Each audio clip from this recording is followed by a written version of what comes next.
Fort Bragg and Camp Pendleton have shown up. Two brigadiers, Army Marine, decked out in their body armor. One of them wishing to do a Hague by skipping over 2 full stars by taking on these babies in the Battle of the Oval Office. It doesn't matter the age of their adversaries, because any age can kill. And rest assured that this is not Star Trek, where their weapons are set on stun. The holier-than-thou are also present and have their own troops lined up, anxiously awaiting the outcome of the conflict, salivating to get a hold of the babies. But disagreements exist about whether they should perform exorcism or to rechristen the infants because the first one didn't take, or simply burn the little tykes at the stake. But it wasn't the military's responsibility to worry about the outcome or religious matters. It was their responsibility to do what the local B-team authorities couldn't do in the last confrontation with these infants. Maybe they thought their timing was accurate when they entered a room and the babies were found missing, but maybe it wasn't. Timing will not be a problem this time, because we're the real military and we brought green beanies and SEALs that have been taught to count to 150 without taking a breath. Their individual platoon-sized strength is even empowered by the fact that there is not an enlisted man in the bunch. No officer wanted to be left out of this assault that might garner one or more of them receiving the Congressional Medal of Honor. The Butterbars were especially happy because this will give them combat experience. So in the future, when they lead their men into harm's way, they can boast that they helped take back the Oval Office from babies. The president, though, wasn't looking for combat experience, even though he is now bunkered down in the war room.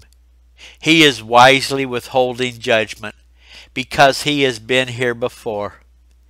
Maybe he never went to war in his formative years, but if he had, he would know that this enemy is not to be taken lightly. All he wants is his Oval Office back, as well as his Congress, and everything else back to normal. But he does not put his hands together to pray, because this is a man's problem, not God's. The assault, though, has to be perfect, with no one even peering into the room. The children cannot know the assault team is entering simultaneously through the doors and windows.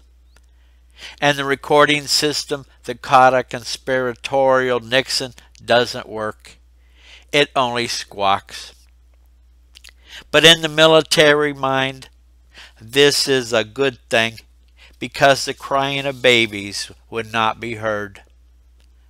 Silence and stealth were the keys to victories. Windows will be imploded outward. No flash grenades. After all, these were developing babies. Binoculars were useless because the windows were fogged. But it seemed this fog had a life of its own. One soldier even thought he saw a 5-year-old boy that looked exactly like an ex-girlfriend, that as he looks back now got pregnant as he wandered off.